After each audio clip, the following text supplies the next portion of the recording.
अगर आप भी चाहते हैं कि KR म्यूजिक का ऑडियो वीडियो सबसे पहले आप तक पहुंचे, तो इस लाल बटन को दबाकर हमारे चैनल को सब्सक्राइब करें और साथ ही बेल आइकन को जरूर दबाएं। Presented by Misra Music Darbhanga।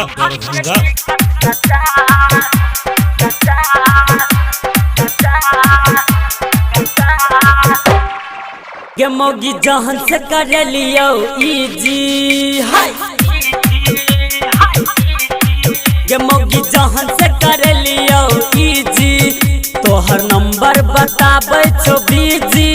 अच्छियो हम ही असली भतार, आ कियो औरो तोहर चौगनी जी, आ केकरा से फोन पर लागल रहै छै खोले के हमरा बता, नहीं तो बाप और भै के बजा, ये मोगी नैहर के टिकट कटा, अपन बाप और भै के बजा, आ नैहर जाई के तू टिकट कटा।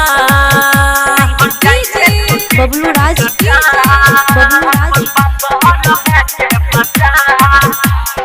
मधेपुर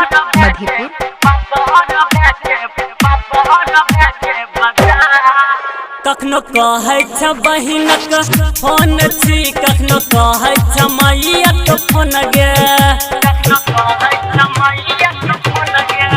कखनो कहै छ बहिनक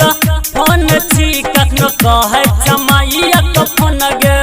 आ तोहर 24 घंटा फेसबुक आ व्हाट्सएप रहै छौ ऑन गे,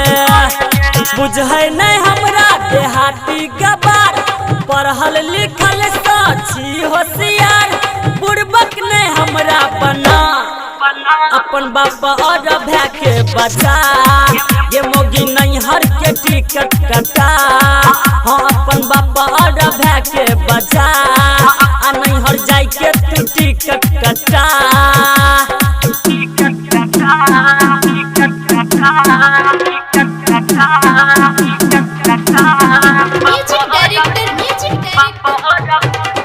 बबलू राज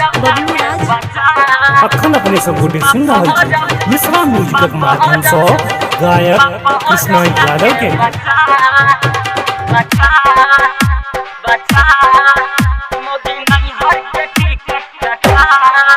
हमरा बूते ने तोरा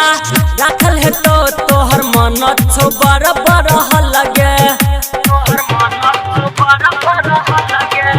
हमरा बूते ने तोरा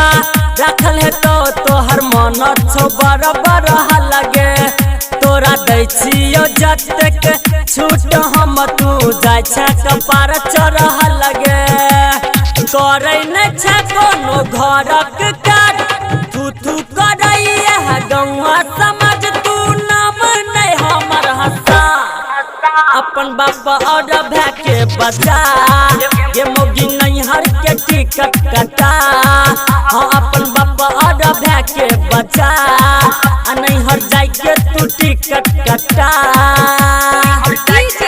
बबलू राज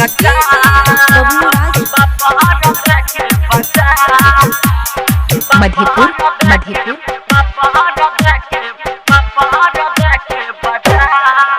सब बुझै छियो तोहर नाटक गे, कोन खेल छ मौगी तू खेल,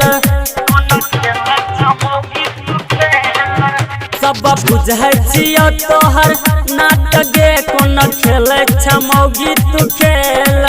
छल जहन कुमार तू नैहर में छलौ सूरज भारती समेल, केलकौ जबरदस्ती बाप बिया, केलकौ कृष्णा के जिंदगी तबाह, अब औरो ने आग लगा, अपन बाप और भै के बचा, ये मोगी नैहर के टिकट कटा, हाँ अपन बाप और भै के बचा, आ नैहर जाई के तू टिकट कटा।